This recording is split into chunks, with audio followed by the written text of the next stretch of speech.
Good evening, everyone, and thank you so much for joining us this evening. My name is Jennifer, better known as JJ to most of you, and I'm so excited to introduce to you Dr. Paul Connett, who has generously donated his time to come here and give us some more insight on how this proposed biomedical waste incinerator can affect our health, that of our agriculture, and our livestock. Dr. Paul Connett taught environmental chemistry and toxicology at St. Lawrence University in Canton, New York for 23 years, retiring in 2006. Since 1985, he has researched the dangers of incinerators, co-authoring 6 papers on dioxin, and has vigorously promoted alternative strategies, penning the book The Zero Waste Solution in 2013. And he has actually brought a copy here to be raffled out at the end of the evening. So if you haven't filled a ballot, you can do so at the front table. Between 1985 and 1995, him and his wife Ellen helped citizen groups just like us stop approximately 300 incinerators from being built in the United States. There has actually only been one incinerator built since 1997 in the US. Over the past 32 years of his research, he has gone to 49 states in the US, 7 provinces in Canada, and 64 countries, where he's given over 3,000 pro bono public presentations just like this. So we're very lucky to have him, and I have to say, it feels so good to know that there are people like him out there in the world. He is currently also the director of the American Environmental Health Studies Project, as well as the executive director of the Fluoride Action Network, co-authoring the book, The Case Against Fluoride, How Hazardous Waste Ended Up in Our Drinking Water, and the Bad Science and Powerful Politics That Keep It There. After his presentation, there will be time for a question and answer period, so please, if you have any questions for him, hold them till the end. And without further ado, please join me in giving Dr. Paul Connett a warm welcome. Thank you very much, Jennifer, indeed. Well, it was very lucky. I was giving this talk in Calgary yesterday when I got the email from Jennifer, could I come and help? And I said, well, I could tack on an extra day for this visit, and that's what we did. Okay, so you've heard, actually the first few slides are a bit redundant, but we'll do it anyway. So a personal introduction, this is a summary of the arguments against burning waste, additional arguments against burning medical waste, G.M. Pearson's track record in Wainwright, I'm sorry, I misspelled that, sorry, Beiseker project. Oh, by the way, there can't be many baseball fans here. You know, it's Game 7 of the World Series tonight. And lastly, why Beiseker is a very poor site for any incinerator. And finally, more positively, I want to talk about that book on zero waste. Zero waste. Okay, you've heard this already. I received my undergraduate degree from Cambridge, my PhD from Dartmouth. I'm a retired professor of chemistry. I've been involved in waste management research for 34 years. And Jennifer, it's now 67 countries, not 64. I was in Turkey last week. I've co-authored 6 papers on dioxin. And I got involved with waste in '85 when they tried to build a trash incinerator 17 miles from where I lived in northern New York. We bordered the Canadian border. And I didn't realize then that that would change my life, literally. It would take me around the world and make marvelous friendships all over the place. Between '85, as you heard, I was the director of work on Waste USA, and my wife has been very, very active in this issue, and she edited the newsletter Waste Not. You can still see old copies of that on our webpage. And we've heard that. So since 1999, I've been promoting zero waste. And it's so nice to talk about something positive. You know, it saps your energy when you keep saying no to things. No to incineration, no to fluoridation, no to this. with zero waste, I say yes to zero waste and yes to sustainability. And it's really practical solutions to help us move from a linear economy to a circular economy. More about that later.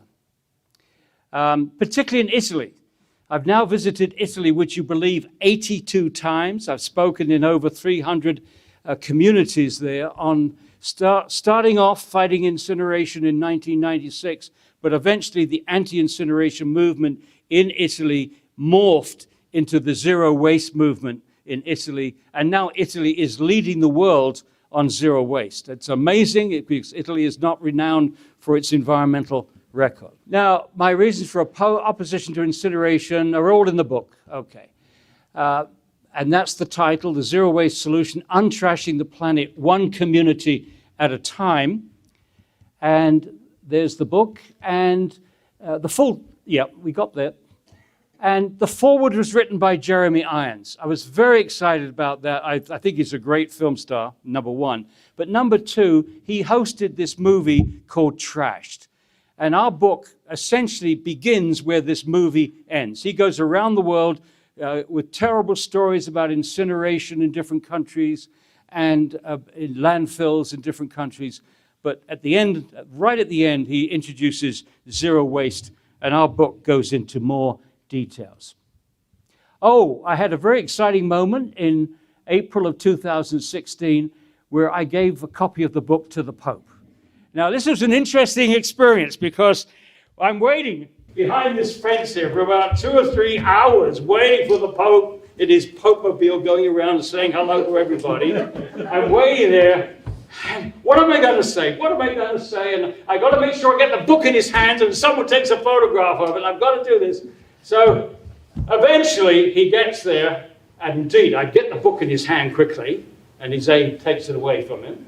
And I said, thank you for what you're doing for the circular economy. And I thought that would be it. But no, I had a few more seconds. I said, oh, and Italy's doing great things with zero waste. That was it, no more. And ever since, I've been kicking myself because there's something I've been saying around the world for over 30 years, and the person I should have said it to was standing in front of me, and I blew it. God recycles, the devil burns. Oh dear, oh dear. Okay. So you've heard I'm not receiving any remuneration for this presentation in Beiseker. I got it right. But I have to admit, I get compensation in other ways. I make wonderful friends. I've already met some wonderful people today. I've had an absolutely fabulous meal of local beef, which we're here to protect, right? And of course, I'm sure I'll meet many more of you. I wish I had more time. I'd love to have a few drinks after these talks. So the arguments against burning waste, arguments about any kind of waste. Number one, incineration is bad for the local, regional, and global economy. If you're interested in sustainability, incineration is going in the opposite direction. Opposite direction. If you burn something, you've got to go all the way back to the beginning and start all over again. Extraction, manufacture, transport. Okay. Incineration is the most expensive way of handling waste, and it is the most expensive way of making electricity. Incineration is not in the community interest. I hope to make that very clear tonight. Incineration creates very few permanent jobs for the huge capital involved. Incineration is a threat to agriculture, tourism, and desirable industries, the industries that you want here. Incineration is a threat to property values. Incineration is a threat to health and the intellectual development of children. Many of the toxics that come out of the stack of an incinerator impact mental development at the fetal stage. Incineration produces toxic air emissions. That's right related to obviously what I just said. Incineration produces a toxic ash, and there are better alternative ways of handling waste.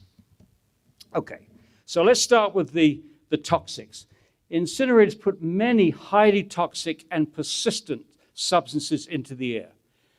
Actually, some permanent ones. Toxic metals are permanent. They'll always be with us. Dioxins are persistent. They last in the environment for about 20 years at least. So let's go through the emissions. Acid gases. You've got a lot of acid gases that are produced in incinerators. Hydrogen chloride, hydrogen fluoride, sulfur dioxide, and nitrogen oxides. Relatively easy to remove with scrubbers. However, except for nitrogen oxides, because when nitrogen oxides are produced, they are neutral. And so they are not removed with a scrubber that removes alkali, which removes acids. And it's expensive to remove nitrogen oxide. Acid gases contribute to respiratory problems for local people. The one I would be most concerned about, well, two, hydrogen chloride and hydrogen fluoride. Chlorine and fluorine are both in many plastics, and PFOAs, for example. They're all perfluorinated molecules. And those substances, when they're burnt, one of the things that they produce are these gases, hydrogen chloride and hydrogen fluoride. The next category is toxic metals, lead, cadmium, mercury, arsenic, and chromium, and many more. And toxic metals, and as I've mentioned already, the major problem with toxic metals, particularly lead and mercury, is that they are brain damaging. They are neurotoxic. And next we have the whole new, literally thousands of new substances which are actually made in the burning process. Dioxins, furans, PCBs, and other related compounds. There are literally thousands of these things, because for every one, the dioxins themselves have chlorine in them.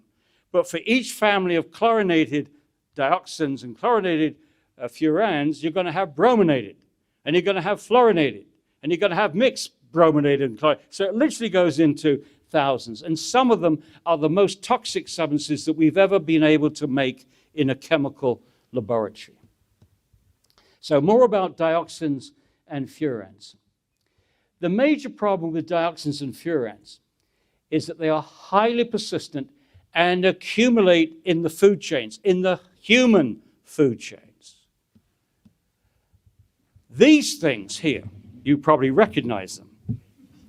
These are the most incredible vacuum cleaners as far as dioxin is concerned. They literally scavenge the area where they're grazing.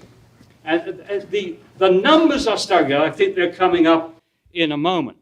But so around any incinerator, if you've got animals grazing, that's where you're going to find the dioxins. And you'll see why when I give you the numbers. Now here's something that I'm sure you're well aware of, that Swan Hills is a incinerator which has supposedly a dioxin removal efficiency of 99.9999%. This is the air pollution control, and the burning removes about down to 10,000 of what you start with. And this is a professionally run facility. And yet, in 2012, they had an advisory out there to limit wild game taken within 15 kilometers of that plant, and avoid eating organ meat, liver, kidney, from wild game, again within 15 kilometers.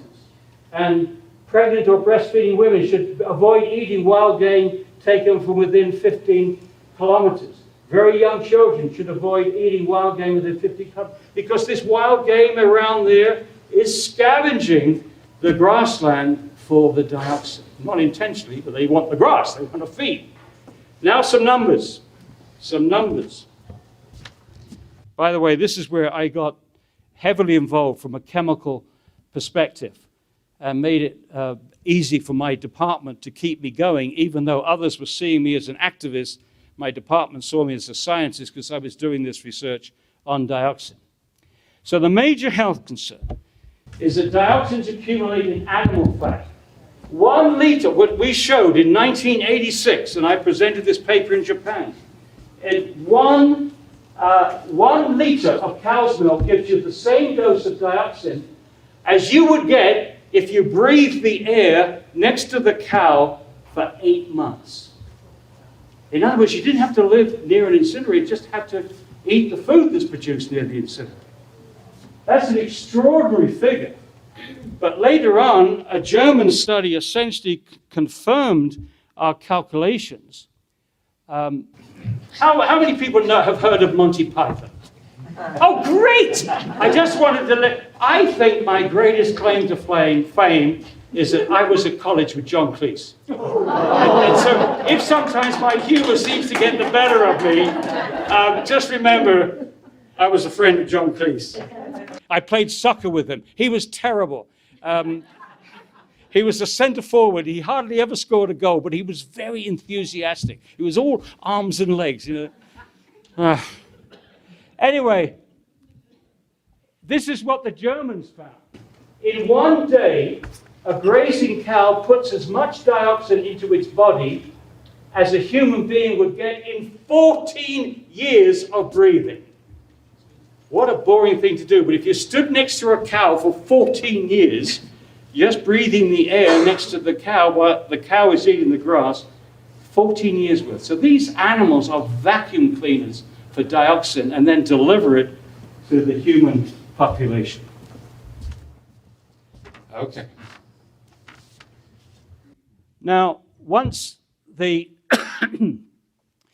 eat them, once we eat the food, these dioxins steadily accumulate in our own body fat, and we can't get rid of them. And the reason we can't get rid of them is the liver normally converts fat-soluble substances into water-soluble.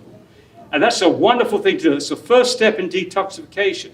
Once the body has done that, then the kidney can excrete them through the urine. You got rid of them. It may have hurt you before, but at least you get rid of them. Now with dioxins and PCBs, the liver can't do that. It cannot convert these fat-soluble substances into water-soluble byproducts. They've only got one place to go, into our fat. Now, for the man, they are stored over a lifetime. We can't get rid of them. So if you look at the fat in a man, you'll find it gets more and more concentrated in dioxin as they get older. But a woman does have a way of getting rid of dioxin. It's having a baby. So if she... so the worst case scenario here for dioxin exposure would be for a girl to be born at about the same time as the incinerator goes online. And she would be living on a farm which consumes its own food. In other words, if there's a farmer producing beef or dairy products or whatever, if she accumulates that, eats that over a lifetime, then when she has a baby, 18, 19, 20, most of the dioxin that she has in her fat in 9 months moves from her to the fetus. And the fetus then has to contend with these substances. Now, what makes these substances so scary? Well, let's say it. The highest dose of dioxin goes to the fetus and then to the newborn baby through breastfeeding. Dioxins are powerful hormone dysregulators. Hormones regulate development. They regulate mental development, sexual development, all kinds of development that's going on in the fetus as it grows from this, to an infant. And so, and also, hormones function at a very, very low level. For example, the woman's menstrual cycle is controlled by various hormones. And those hormones are working at parts per billion levels. So if you've got a chemical that mimics one of those hormones, you only need a part per billion, and then you're interfering with this system. Some hormones function at parts per trillion levels. So this makes these endocrine disruptors exquisitely toxic. Because you only need a very small amount. So dioxins act like fat-soluble hormones. They disrupt both male and female sex hormones, thyroid hormones, which are involved in mental development, and insulin, gastrin, and glucocorticoid. Now, this woman here is a friend of mine, Linda Birnbaum. at the time she wrote this she wrote this article on dioxins because industry was preventing the EPA from finalizing this document. And so what she decided to do was to take all the data that they wanted to put into the formal document and put it into this research paper so that people had this information whilst they were waiting for industry to take off the pressure and allow it to be published. At one point, I said to Linda, I am so pleased you are where you are and you're doing what you are. I saw her take on industrial lobbyists, trying to persuade us that dioxins were bad for animals, but they're okay for human beings. And I said, well done. And she said, look at my back. Look at my back. In other words, she was being stabbed in the back by her colleagues.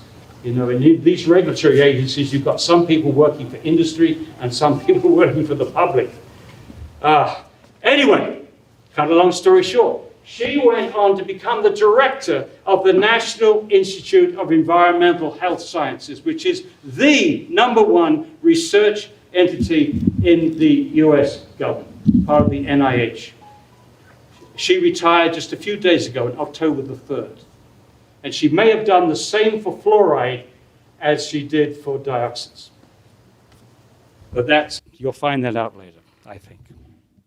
All right, and then for those who don't read scientific papers, there's an excellent book called Our Stolen Future, written by Thea Coburn, who died a few years ago. She was a former sheep farmer, but she got a PhD, and she brought together scientists from many different disciplines to really discover this whole notion of endocrine disruption and how it could interfere with the next generation.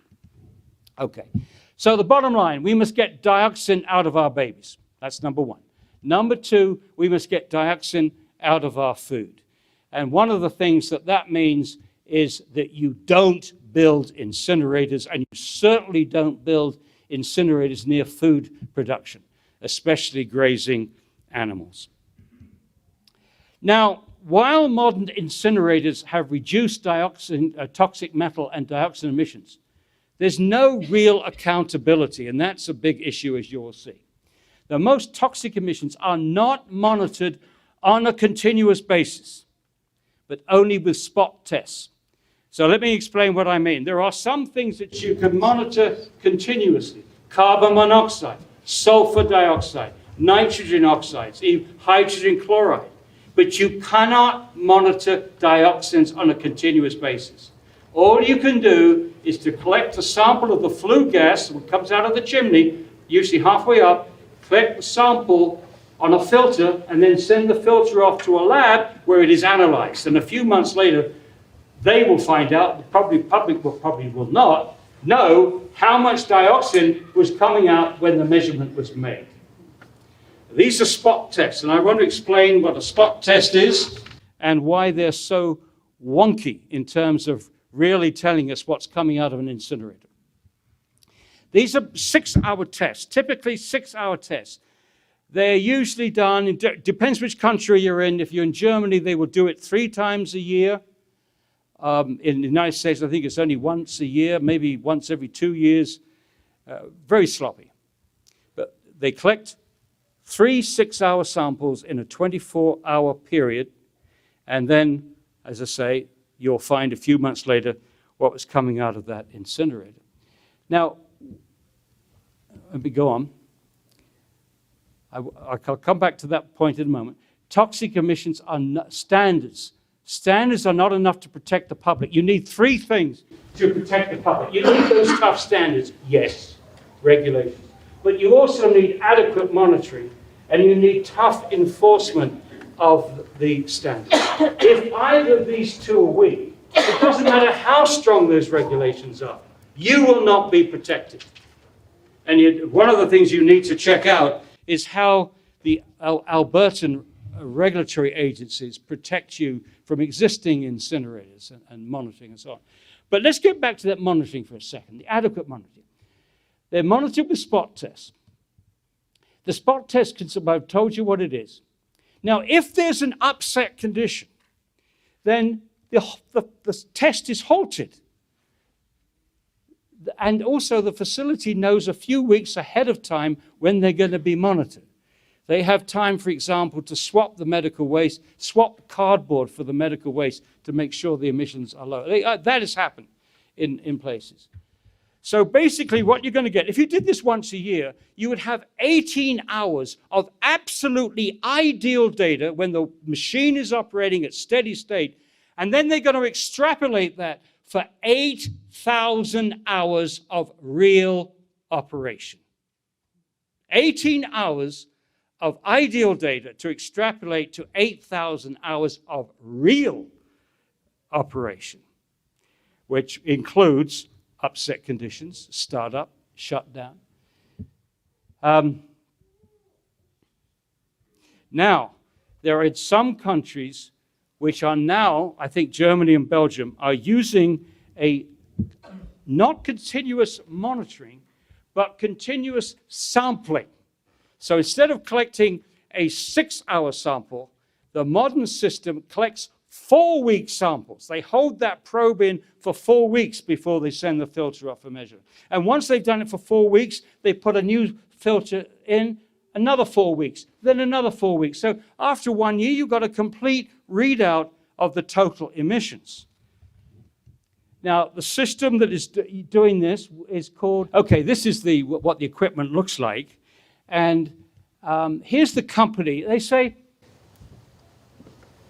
traditionally, the monitoring of dioxins is achieved by taking 1 to 3 short-term samples per year, each for 6 hours. Then they go on, okay, all right, I'm going to read that top thing. However, over the past 10 years, it was discovered that especially during startup and shutdown periods of state-of-the-art incinerators, the dioxin emissions in the flue gas can increase compared to normal operation up to factors of 1,000 times.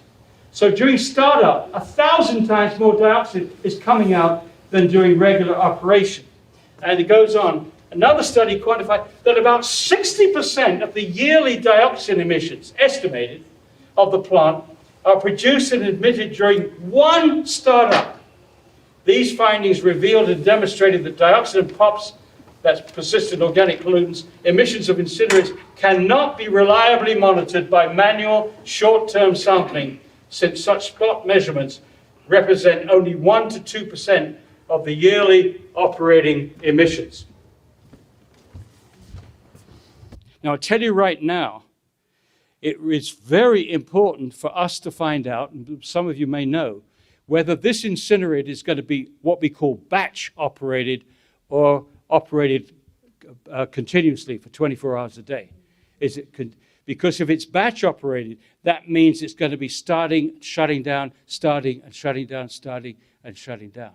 There, the dioxin emissions will be just astronomical compared to what they think is coming out based upon one test. Okay.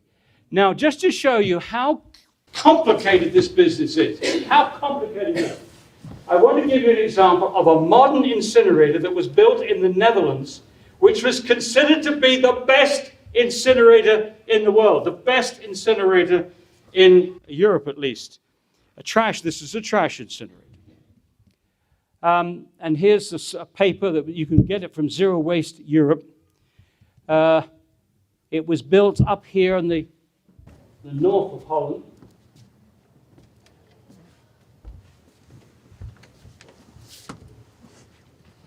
And they expected 0 emissions.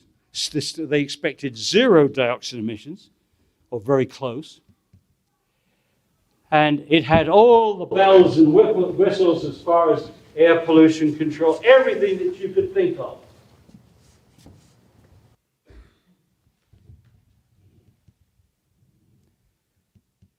And there, look at that. First of all, you see it's surrounded by farmland. And so that's not 0 dioxin. You see black smoke from an incinerator, you've got a problem. Black smoke means incomplete combustion. Now, when the government measured this, they measured one sample of milk 5 kilometers away from the incinerator. And as far as those measurements were concerned, they thought they were doing okay. They thought they were doing okay. But what this environmental group did is they monitored chickens' eggs. Chickens' eggs. You know, chickens go through the soil and they're getting all kinds of microbes. You know, they're picking up all the bioconcentration. And I don't think it's very clear, the numbers there, but these are the dioxin levels in chickens' eggs. Now, near the plant. The unsafe level is above 3.4. So these red ones, 13.8, 10.9, 5.0, 8.8, 5.7. So way above what is acceptable. And this is a beautifully built, operated incinerator. And you can see these chickens' eggs are all clustered around the plant here. And so it's pretty clear that where this dioxin is coming from. You go further away from the plant and you get below 1.7 parts per trillion. Parts per trillion, by the way. Parts per trillion in the fat. Heaven forbid that they build this incinerator, but if they do, get some chickens. Get eggs. Have some people growing chickens around the plant. Collect the eggs. You don't have to measure them. You just have to store them. Get a lawyer to say when you collected the egg and see how those levels go up. That would be the citizens' way of monitoring. You do a far better job than the government. Okay. Now, for the first time in the history of the Netherlands, a long-term continuous sampling of flue gas in the chimney of the incinerator. They used the AEHSP system for the first time in the Netherlands. And what did they find? Look at this. Here was the measurement, the 6-hour test. You see that? March the 30th, 6-hour test. Oh, you could hardly notice it. Less than 0.00001 toxic equivalent gram, toxic equivalent of dioxin per cubic meter. But look at the results of the 4-week test. 0.012. 1,290 times higher when you do the calculation for the concentration of the dioxins going out. That is the difference between monitoring on a spot test, which is what the best you could do here, with what they really should be doing if they really were interested in protecting our health and the environment. So that's the dioxin for the moment. Now, there's another issue that has been risen since 2000. In about 2000, they were using nanoparticles in all kinds of things, for medicines, for tennis rackets. Nanoparticles were everywhere. Wonderful properties. And somebody said, well, do these pose any biological problems? So they decided to do some testing of nanoparticles. And they found there are actually, and most of these toxic metals and dioxins come out on the surface of these tiny particles. The smaller the particle, the greater the overall surface area. And so these things are depositing as a function of surface area. Most of your nasties are going to end up in the smallest particles.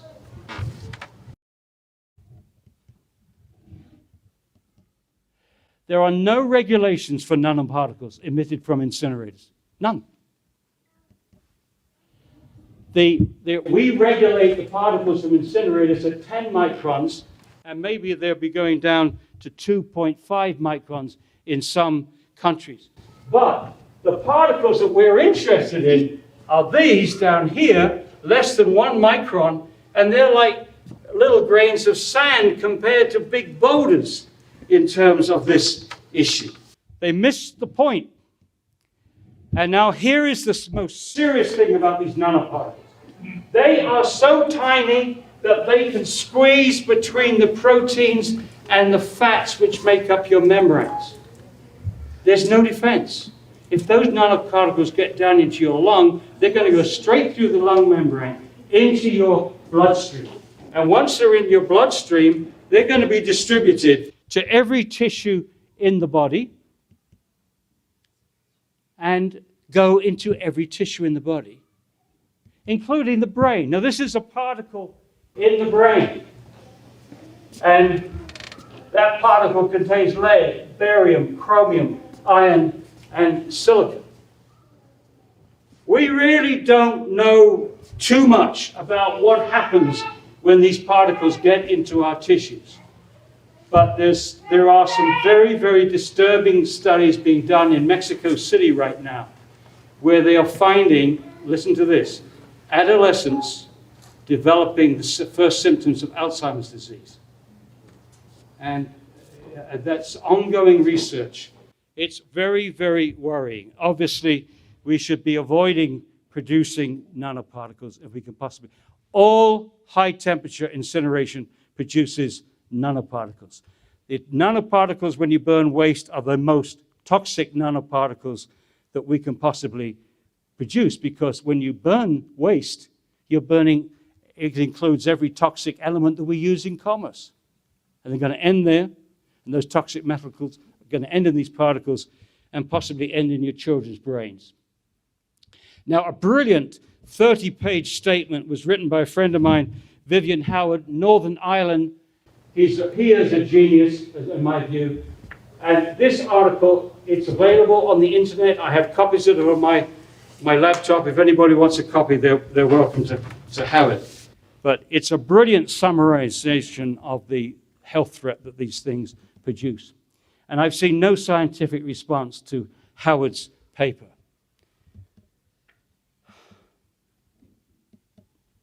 Now, incineration does not get rid of landfills. You still need landfills to handle the ash.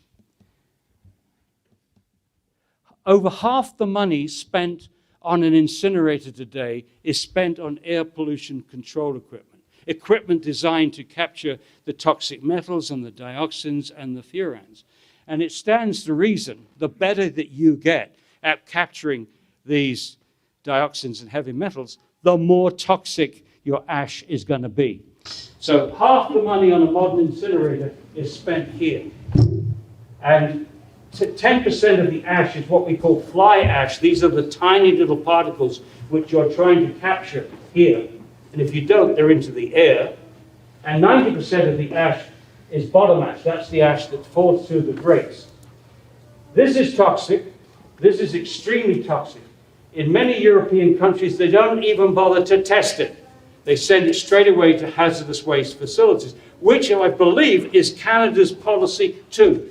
The fly ash from incinerators in Canada has to go to a hazardous waste facility. Now, there may be an issue of size, and so you need to check. In the question and answers from GM Pearson, they say the fly ash will be disposed of in a landfill. The bottom ash will, where? Which landfill? Find out where that ash is going to go, because that will be expensive for them to get rid of the ash. Is it toxic?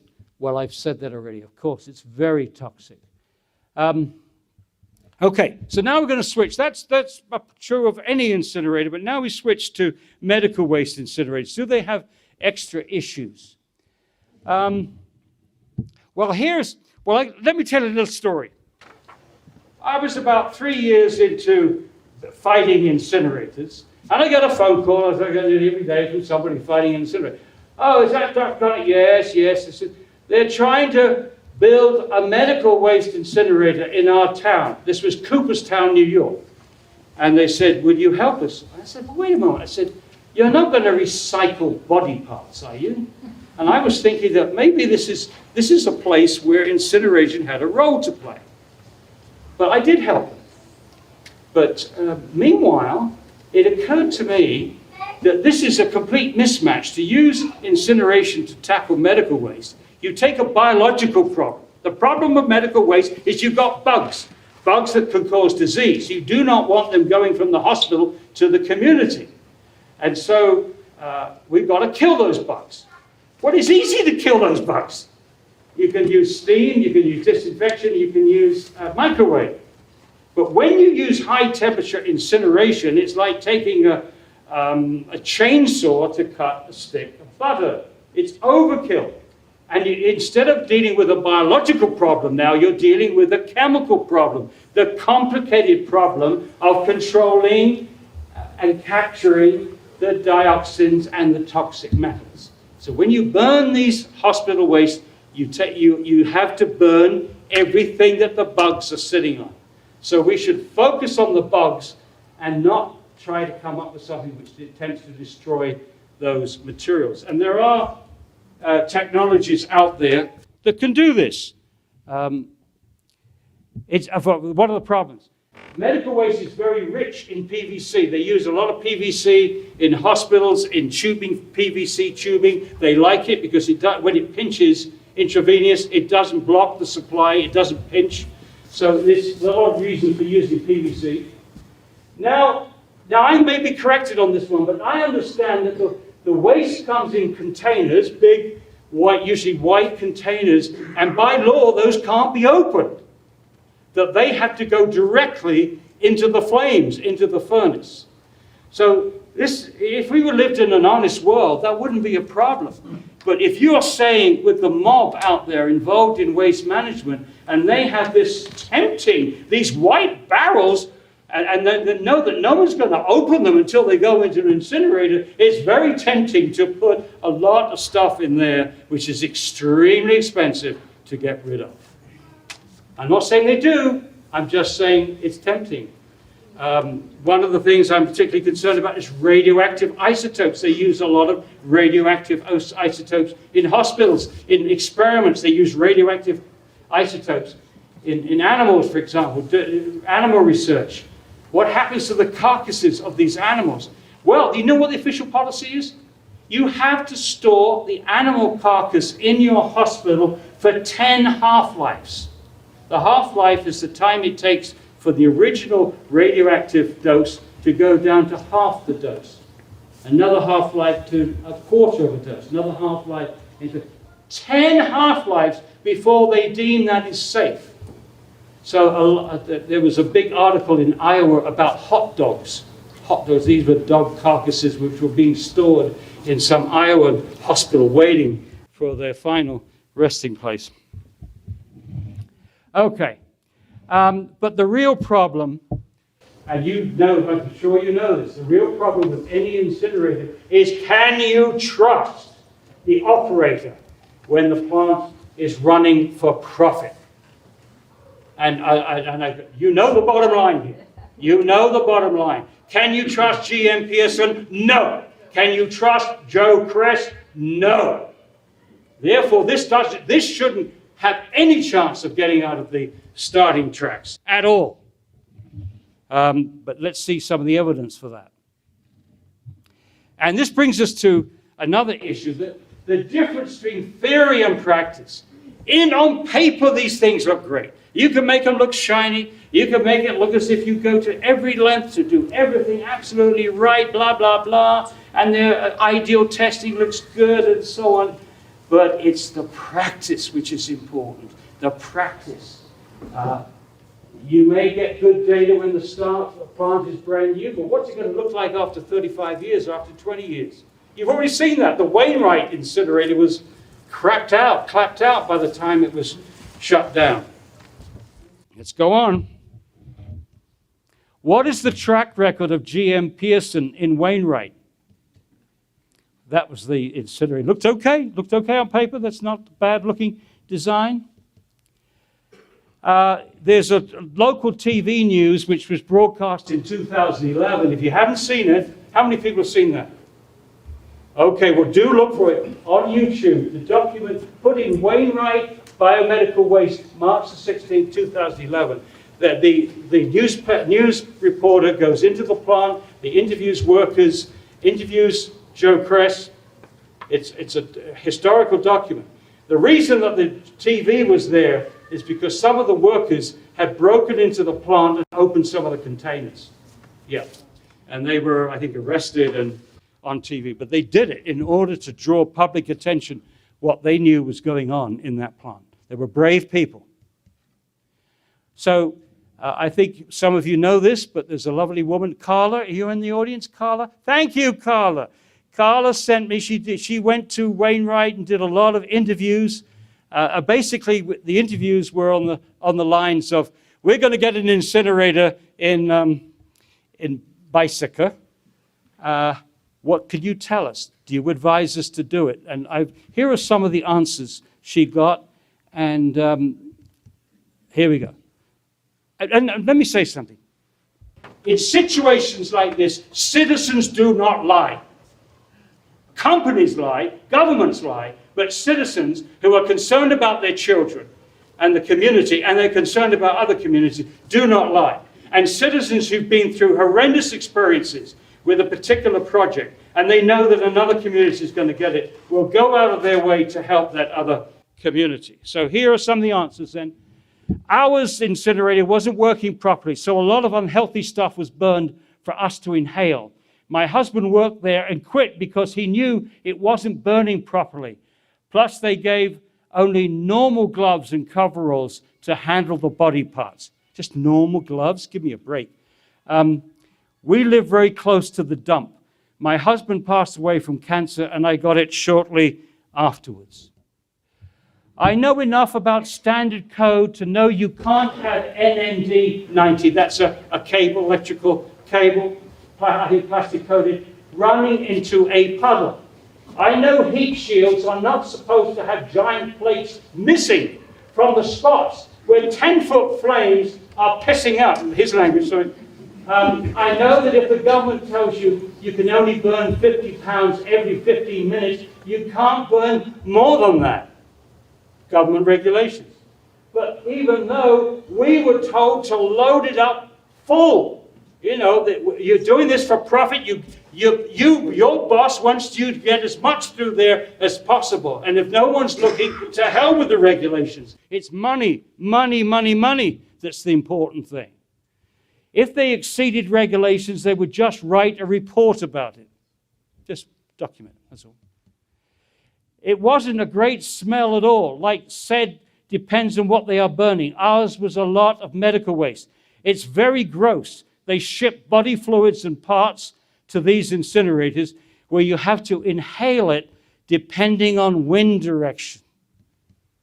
I would not work there again because the place is unorganized and the management will fight and swear when you are trying to work. It gets so loud that the customers can hear it on the phone and question what is going on.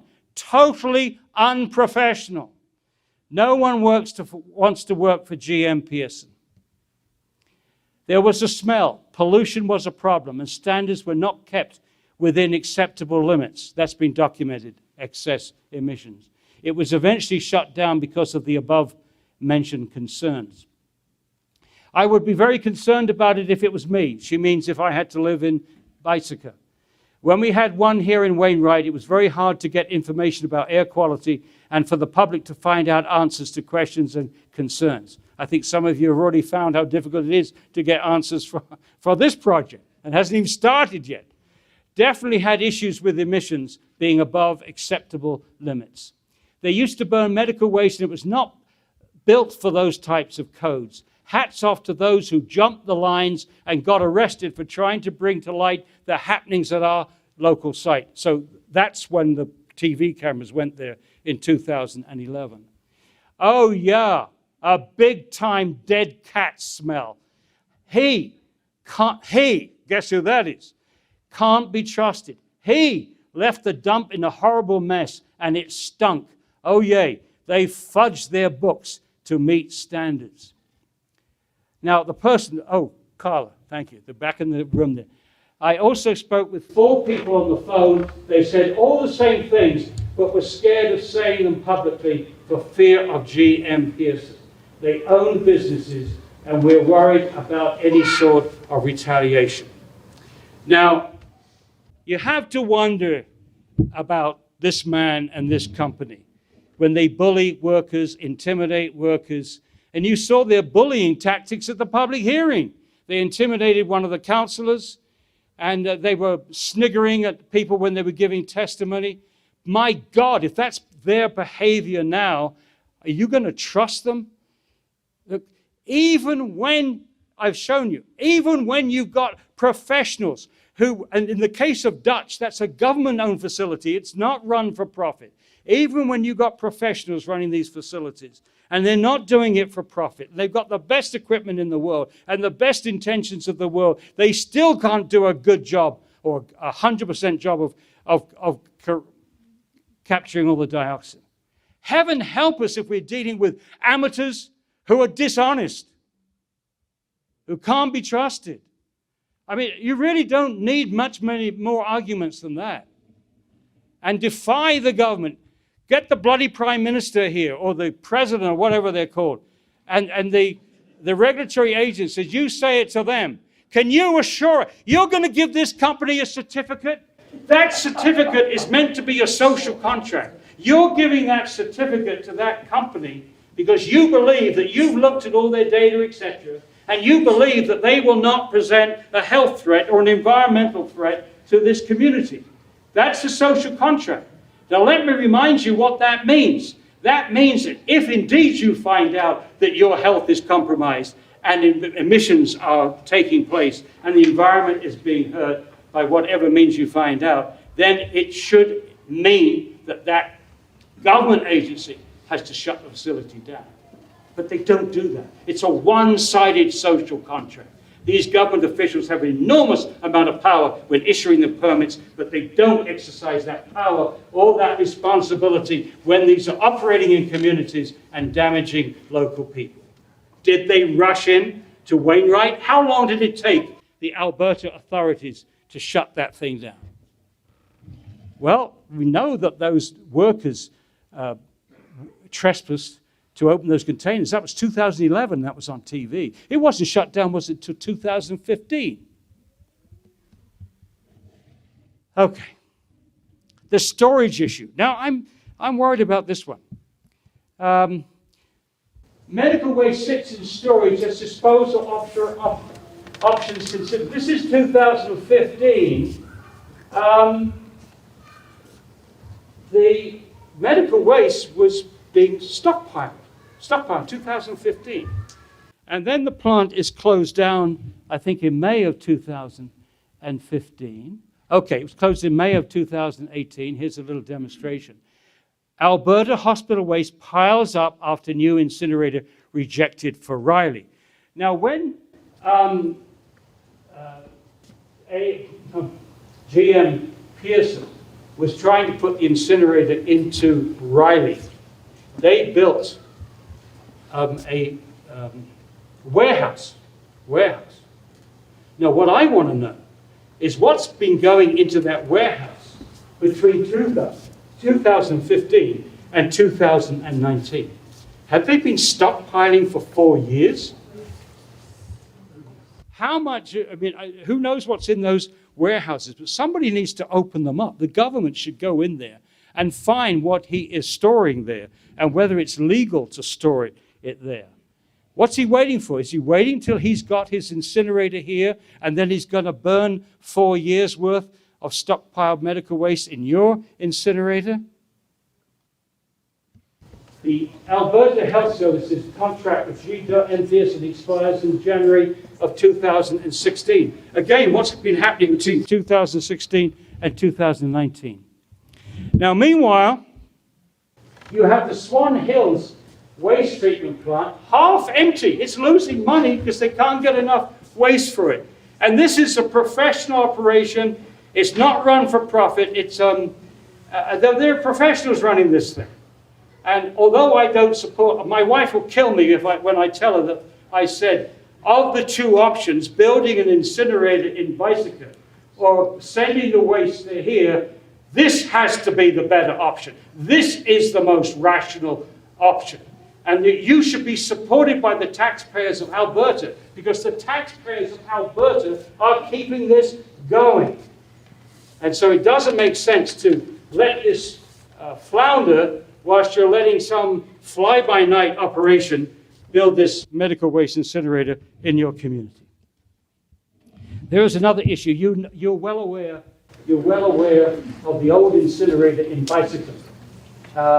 And there was an article in May of 1991 which said that all these containers were found full of hospital waste, medical waste, sitting there for months. And to a certain extent, people thought the incinerator was getting rid of hazardous waste, medical waste. No, it was being stored in the backyard in all these containers. Now I must tell you a little story. I was in Kentucky, and I saw pictures of this hazardous waste incinerator.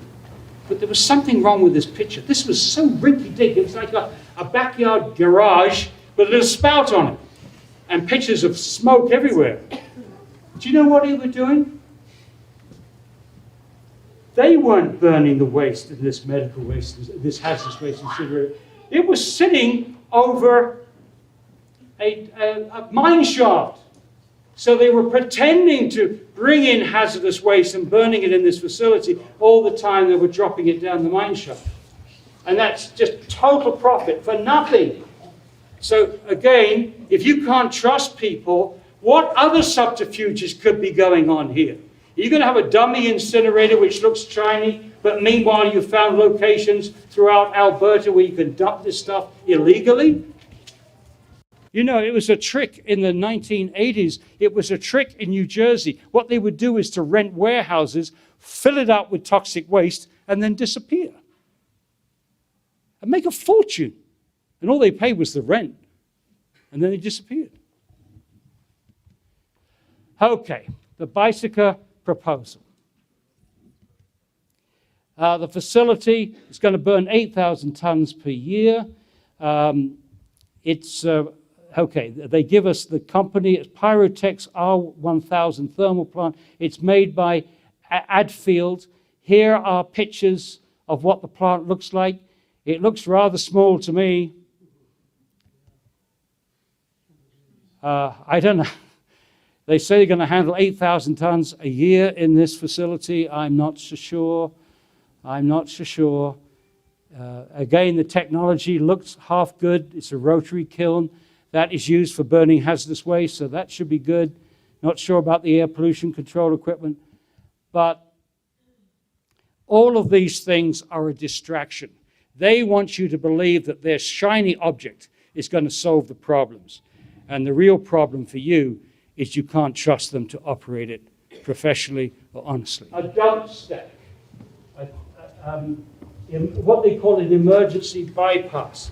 You know, they said in their thing, you'll see 2 stacks sticking up over the fence, 2 stacks. One is the chimney from after gases have gone all the way through the air pollution control. The last step after air pollution control is up the spout, hoping you cleaned everything.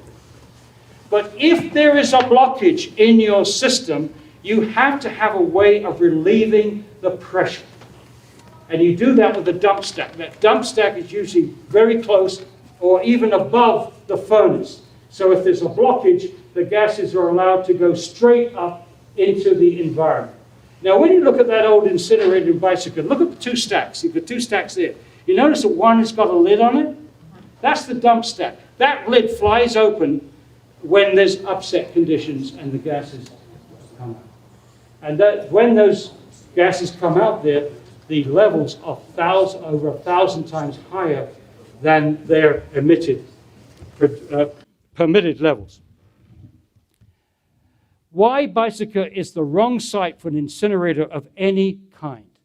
Here's the site. I'm sure you're all familiar with this. The incinerator site in blue. Again. Now, this is interesting. Here's the incinerator here. Look at the enormous footprint they have, the enormous area. What are they going to do in the rest of that area? Is this going to be the big storage area for waste from all over Alberta? Is that where it's going to be stored? He's good at storage, we know that. I wouldn't give this man a lot of space. He's going to fill it. Oh, there's the site again. Here's the school up there in 1 kilometer or 1.2 kilometers away. And here you have pastures right adjacent to it, pastures here. The whole area is surrounded by pastures and cattle grazing. And Jennifer was kind enough to collect some photographs for me. Oh, the school is 1.4 kilometers. Cattle pastures, 950 meters. More cattle pastures, 220 meters. Closest home, 760 meters. Farthest home, 1.6 kilometers. That is outrageous. Outrageous. One of the things I used to say is the ultimate fail-safe for any incinerator is the location. You want a location so if things go wrong, you don't start immediately impacting people and animals. And yet, you couldn't have designed a facility which is more likely to impact people and grazing animals than this site here. You've chosen a site where you could almost predict that you are going to maximize the collection of dioxin. Any dioxin, whether it's small or large, you have maximized the chance that you capture that dioxin in the human food chain and deliver it back to people. So there's a nice picture of the location. And then here's the photographs that Jennifer sent me showing all the cattle. Lots and lots of cattle, young ones. This is all in the area of the incinerator. And here's another issue, is the milk. We're not just talking about pig, we're talking about dairy milk here as well. And dairy products, butter, cheese, and so on, that's made from the milk. And pigs as well, not just cows and bulls and whatever. My concerns with this project. One, it is the worst conceivable site for capturing dioxin emissions in the human food chain. Oh, by the way, there are also bodies of water around here. And that's another way that dioxins are concentrated. And mercury. Any mercury that falls into a pond is converted to methylmercury. It bioaccumulates up the aquatic food chain, and by the time you got to the big fish, pregnant women shouldn't eat those big fish. But people that fish in these ponds, you've got a small capture area, and anything that's captured there is going to end up in the fish. And not good, not good. I think the machine is shot.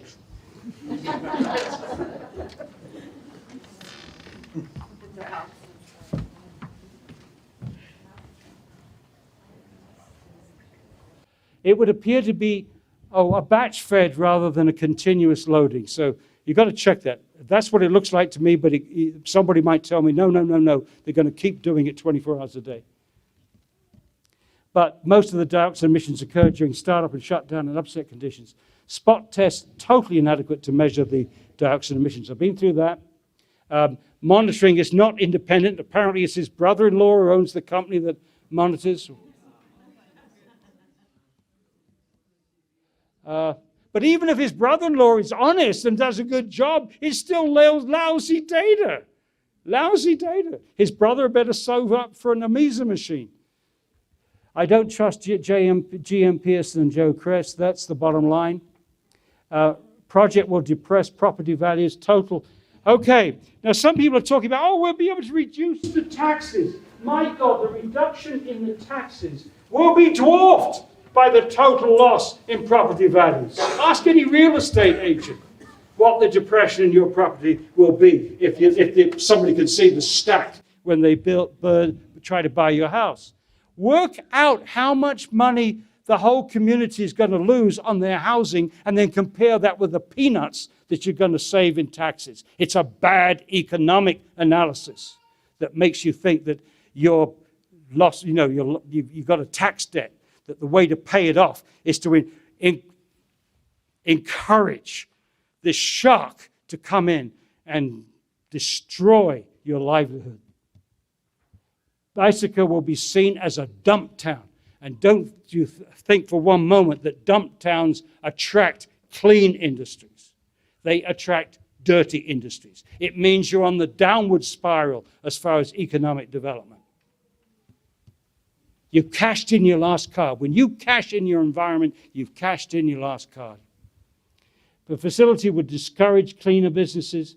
There won't be as many jobs for local citizens as claimed. A lot of the jobs will already be working for him and so on. And some of the skilled jobs, the skills won't be available here. And who wants the job anyway? It's dangerous and dirty.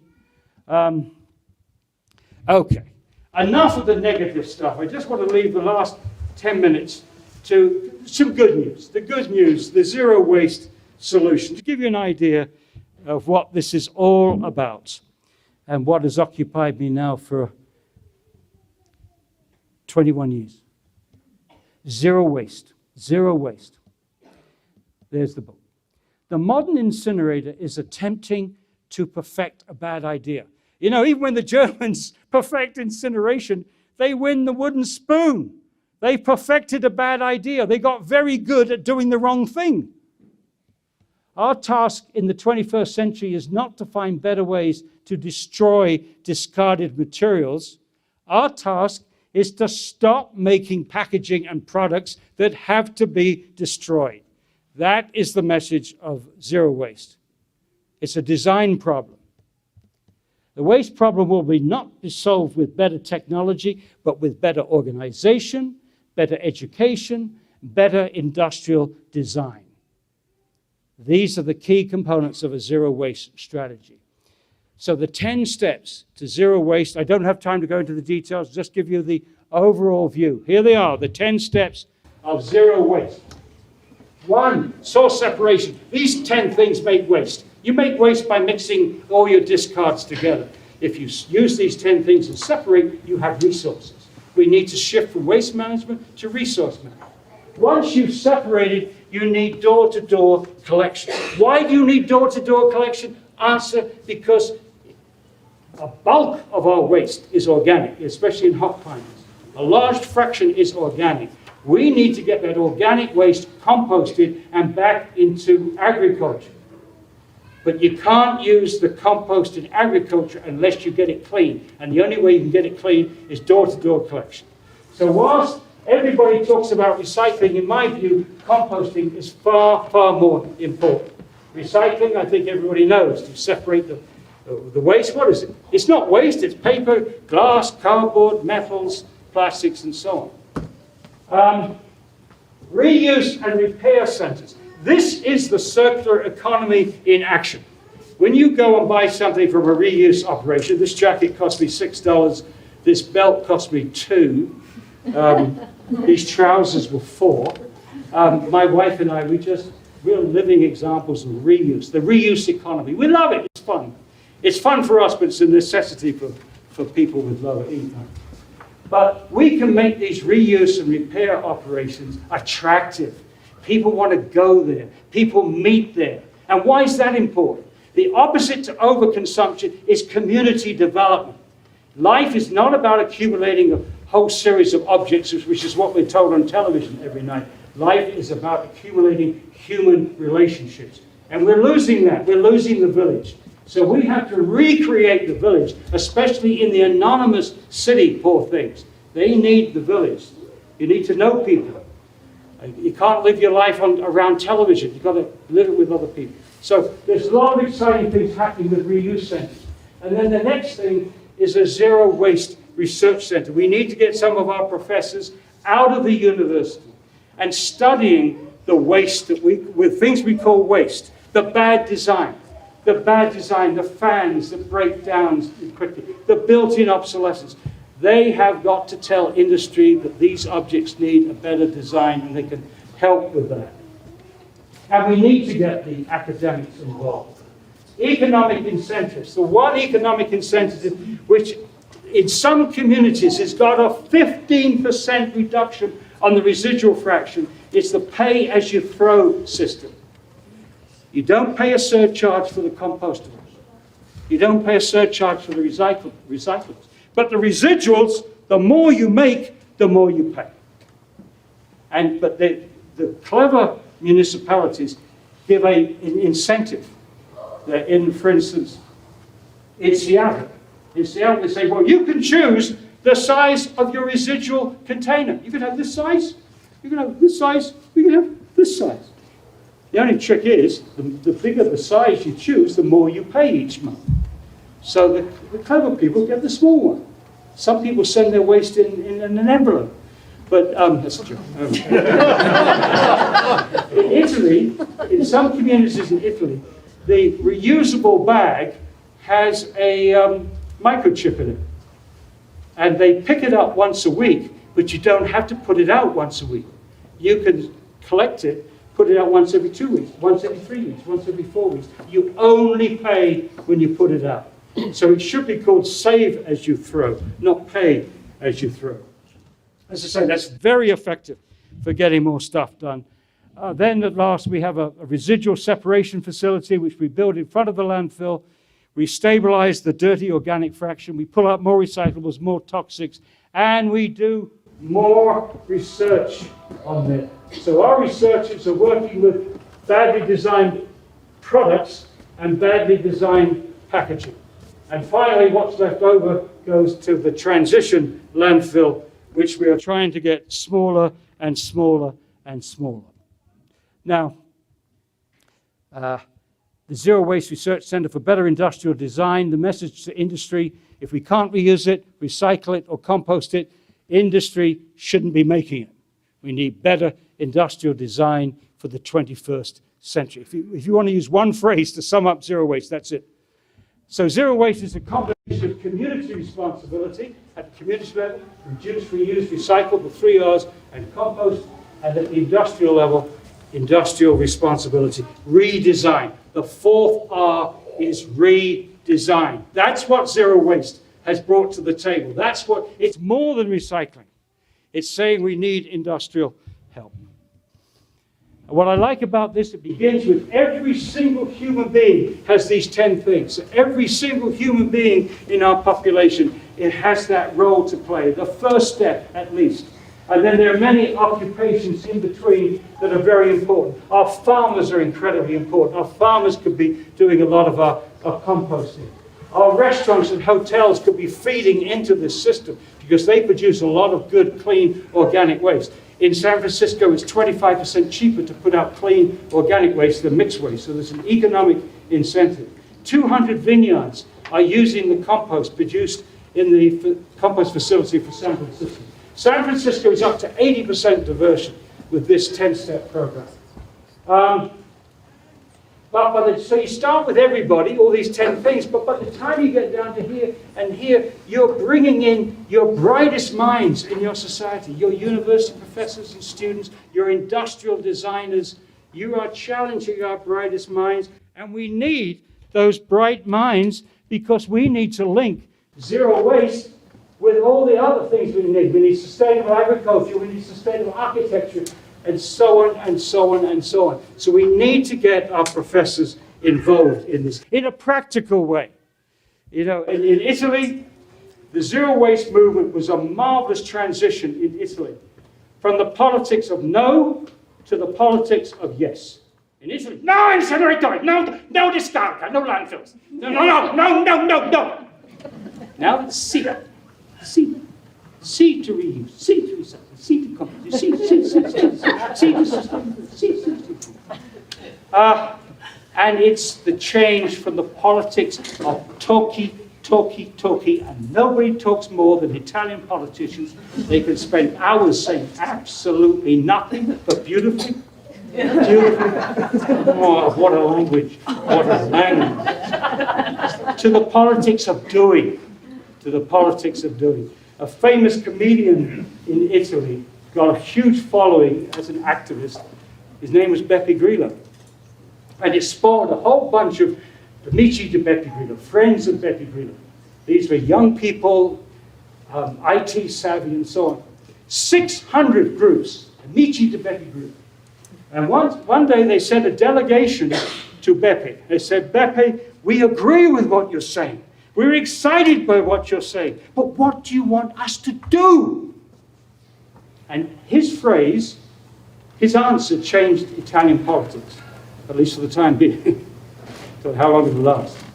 He said, go back to your communities and improve them. Go back to your communities and improve them. So all these very bright people. And that transition was very big for us, because instead of just talking in communities that were trying to stop incinerators, We were getting then invitations to go to communities that weren't fighting incinerators, but were interested in sustainability and improving their communities. It changed our movement, and it changed the country. We're almost there, folks. We're almost there. Oh, Jennifer, to get this last lap, we need your assistance. It's worth waiting for. There's a song coming up. Yeah, a song? Okay. All right. Zero waste is better for the economy, more jobs, more business opportunities. It's better for our health, less toxics. It's better for our universities, more meaning, more relevance. It's better for the planet. It's more sustainable. And it's better for our children because it gives them more hope for the future. They need hope. You know, every day we tell our kids global warming, extinction of species, ripping down rainforest. We just depress the hell out of our kids every day. Now we've got to tell them there's something that we can do, something positive. And that young Swedish girl is really, but notice she's saying no. No, we need another Swedish girl saying yes, yes, yes, yes. Tell us what to do. This zero waste is practical. Okay. 3 final messages. I've been saying this now since 1985. To citizens, don't let the experts take your common sense away. They tried the other night, didn't they? Listen to our experts. They are brilliant and you're stupid. If only you knew as much as they did, you realize there's nothing to worry about. To politicians, put your faith back in people. Stop running for magic machines to solve all your problems. And finally, to activists, this is very important. To activists, have fun. You've got to enjoy this. If you will, no, I know it's difficult. This is a horrible thing. It's going to take a lot of hours out of your life, right? Fighting this stupid proposal. It's going to take a lot of hours. You're going to have to come to more meetings like this, more council meetings. You're going to have to talk to your neighbors, blah, blah, blah, blah. Take a lot of time to work. The compensation is you'll get to meet people that you never knew before, who you like, who become lifelong friends. You didn't know them before GM Pearson came to town, but now you do, and you work with them, and this community will be a stronger community. A threatened community is a stronger community when you pull together. Rich and poor together, black and white together, you know all that Martin Luther King stuff. But come together, and you'll be a stronger community.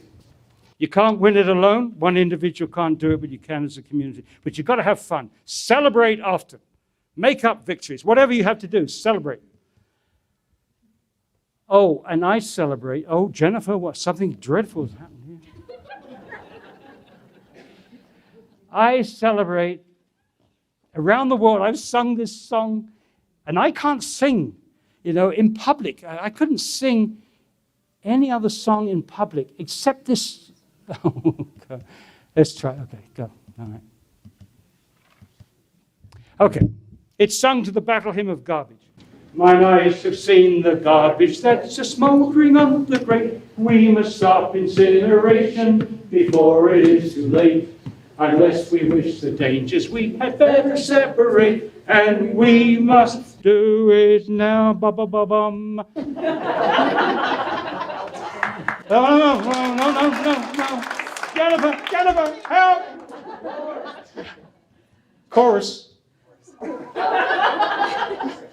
We don't want incineration.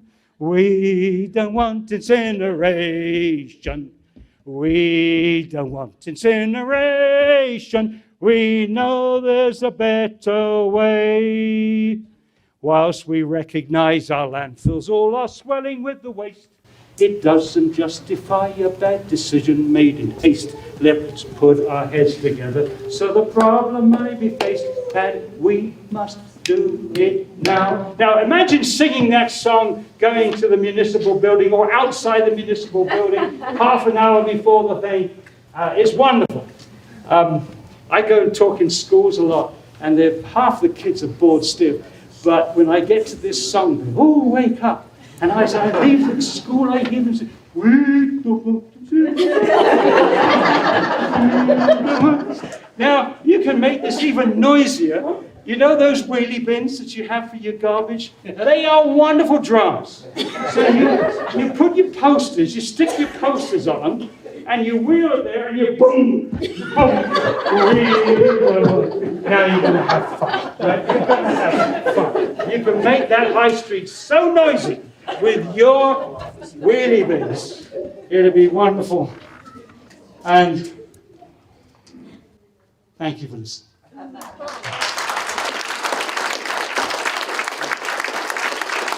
Okay. You've been incredibly patient. So thank you, Dr. Connett, for taking the time to speak with us and answer our questions. I would also like to thank everyone who has helped to make this evening happen. Now, there are so many people behind the scenes that have done this through their hard work, their time, their donations, and I just want to honor them for a minute here because they've done such a fantastic job.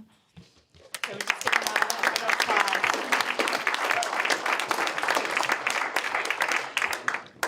Now, if you, obviously, many of us here are concerned citizens, and one thing I did want to say too is to what Dr. Connett had mentioned is that it has been so heartwarming to see our communities come together. Beiseker, Rocky View County, Irricana, it's been incredible. And like Dr. Connett said, let's use this, let's mobilize. At the front, we have gray pieces of paper that have the emails, the personal emails of the 5 councillors of Beiseker and mayors. So please, they are here, they were elected to represent our interests. That is their duty, that is their job. But they cannot do that if we do not tell them. So we need to email them. You need to call them. You need to talk to them. Go to their offices. Nikki King said people come to her house all the time. She'll invite them in, have coffee, have tea, and speak with them. That is her job. She does it all the time. That is the job of your councillors and mayors. So please let your voices be heard. Tell them. We need to tell them because if they are not representing our interests, then what are they doing here? But please, be firm, but be polite. Don't curse them out. Don't attack them. That's the way we'll lose this if they get offended by the tactics. So be firm, be polite, explain to them why you're blah, blah, blah.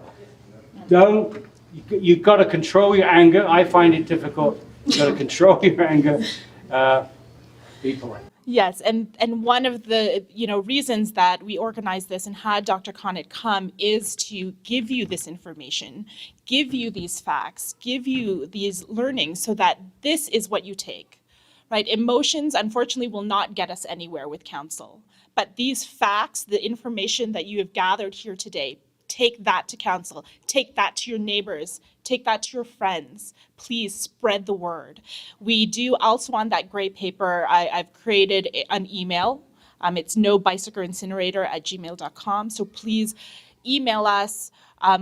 Also, we have sign-up sheets up there. So please, if you want to be part of any mobilization that we do, be part of our next meeting to see what our next steps are, please leave us your email. We will tell you what we're doing, when we're meeting next, how we can mobilize so we can brainstorm for the next steps. Now, this date is really important. November 12th is when the next council meeting is. This is the meeting where they are going to vote whether to pass this land use bylaw amendment, right? Basically a rezoning to allow this project to go on to the next steps. Again, this is going to be the best place to stop this project in its tracks, the place where we actually have the power to help stop this. So we need to mobilize. The November 12th is too late. We need to mobilize before then. We need to be bombarding them, putting pressure on them, contacting them before November 12th. We will, through the email, so please give us your emails. Through that email, we will send out information on when we're meeting next. I'm not sure what the next steps will be, but I'd like to brainstorm with you as a community to see whether we want to do a rally, whether we want to, go to the office, whether we want to do a protest, something to let our voices be heard before then. In terms of media, we have been in contact with a lot of media, but do not be fooled. This was by design. The fact that the vote was right after Thanksgiving weekend, the fact that we were drowned out by the federal election. GM Pearson took their learnings from Riley. The community had a year before in advance. And so what they told our council, what we learned at the public hearing, was that GM Pearson asked the council to keep this quiet based on proprietary blah, blah, blah, right? So we know they've taken their learnings. I could not get media. I can't tell you how many media outlets and reporters I went to with this story, and all of them said, we are busy with the federal election. This is by design. Do not be fooled. So we need to let our voices be heard. We need to mobilize. So please, if you are a concerned resident, again, take that gray sheet of paper, email, call the office, do everything you can to let your voices be heard. Go to their homes, knock on their doors. Jennifer, don't forget the DVD. Yes. It's a wonderful tool. You can look at it again yourselves to get some information. Don't try to repeat everything. Just take one or two ideas or facts that you're most comfortable with and use those. When will the DVD be available, do you think? As soon as she needs it. What? As soon as she needs Yeah, it. so we're hoping to be working on all the post-production over the weekend, correct? Okay. So that we can figure out how to post that also on social media, make copies either on DVD or USBs as well. I had someone mention that maybe we can have them accessible through the library system. We're hoping that would be perfect. Yeah, so we will be making these available. Again, that's why it's so important to please leave us your contact information so we can tell you, especially if you're not on social media. Yes, and please, just tell as many people as you can, give them this information, and we will certainly have a meeting soon so that we can mobilize and try to create some kind of actionable plan that happens before November the 12th. Because again, November the 12th will be too late. We need to mobilize before then and let our voices be heard. So thank you. I know it's such an emotional, divisive topic that we are faced with. So thank you again for your time. Thank you for your presence. Thank you for everyone involved in making this happen. And thank you to Dr. Paul Connett.